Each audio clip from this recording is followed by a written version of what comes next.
modern research and discovery, they've confirmed that these nodes where the ley lines cross, always there's a church or a temple or a place of prayer. And with Chartres Cathedral, as an example, this was one of the secrets that the Templars had, wherever they got it from, that if you built the temple with the exact right mathematical proportions and ratios on that node where the ley lines crossed, then the whole building would resonate to the same resonance as the ley line.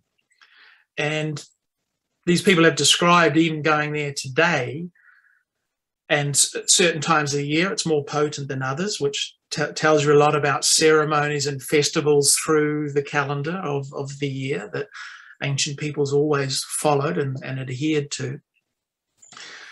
They said that in the atmosphere with that resonance with the ley line inside the cathedral or the church, that it accelerates the emotions.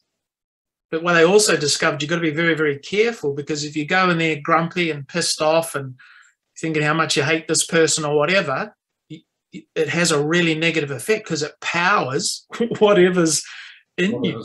So they've been rediscovering this. So that's why, and this was one of the things you touched upon, I thought was very important in the stone circle video, is the idea of a preparation and almost like the opposite of a decompression chamber, a compression chamber of adjusting and adapting, so you can actually deal with the power at the center of that stone circle. And so this was the same with the cathedral. It explains a lot about the ceremonies and the incense and the liturgy and the movements, all towards making everything harmonized, so when you got in that most potent point, you could actually process, and these higher forces could pass through the human into the community and into the planet as well. Yeah, and when you think of how specific, if you look at a motherboard or the circuitry behind electronics, and then you think of the brain, for example, and the configuration of the human nervous system, it's a very specific system. We almost seem like we're riding shotgun, sort of shooting wildly in the area of spirituality and the electrical side of the human. When you think about the technology that's already pre-planted, that is going to be engaged in this, if what we're saying is true, and this extra force comes, it's going to be a very specific way of dealing with this force. What I find interesting, for example, in the Bible, if we talk about prophecy, we've got to bring the Bible in at least a little bit. The Jewish people the Orthodox really study all the numbers and then the chapters. There's a meaning within all the numerology of the Bible. For example, the first 5 chapters of the Pentateuch are configured specifically to the 5-color system of the human electrical system that the Chinese also use. But the part that's intriguing to me is, in Revelation, there's the 22 chapters, right? And things really start coming right after a lot of turbulence, a lot of problems. Things start coming right in chapter 21, and whether those 22 chapters were actually began from the time of Christ, which would land us in the 21st century where we are.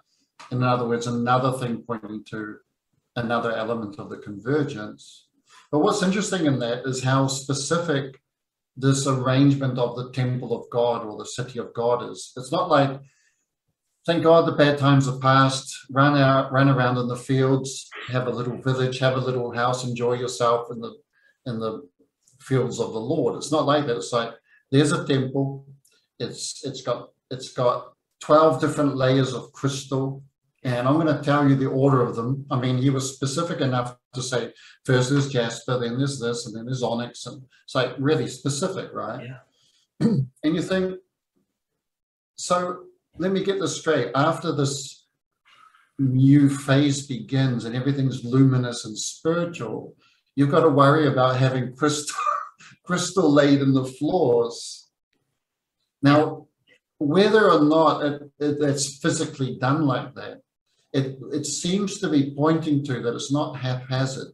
It's not just love will resolve everything. again, it's pointing to the 12, just like you had the 12 tribes of Israel, you had the 12 disciples, you had the 12 knights of King Arthur, and now they got these 12 crystals. And it seems to be another thing pointing back to the star idea or the zodiac idea. You're going to have to be plugged in to these zodiacal, to the zodiacal influences. Right. It's not haphazard. It's not a come as you are dinner party. There's a dress code, you know. And if this is true, it seems to be that the story of human history has been people trying to plug in here and there, like you said, building a whole temple, the Temple of Knights, building around an intersection of ley lines.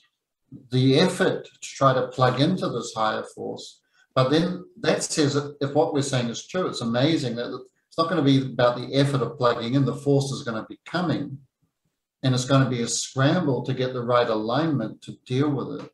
Yeah, yeah. And incredible. This is the thing about technology for spirituality.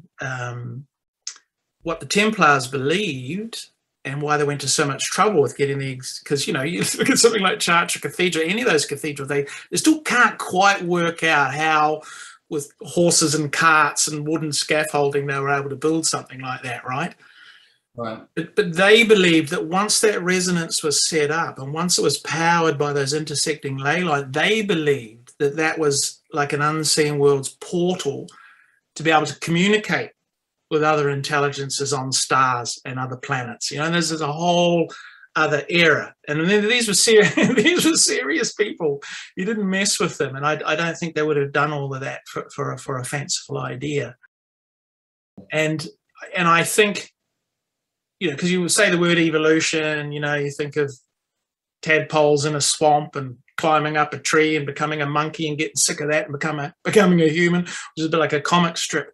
But, you know, when you say homo luminous, that really catches me, because they didn't say, you know, light bulb man or shiny man or woman or whatever. There's homo luminous. So, you know, words are very important. And this is another thing I'm picking up on in the world, that words and the true meaning of words are becoming more and more important. It's interesting.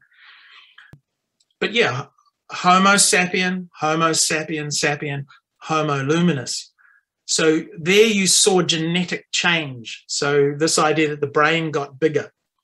The genes have to be altered. DNA has to be altered so that babies are born with those bigger brains. And this is where this tie-in with what's influencing the planet and the energy worlds ties in with genetics.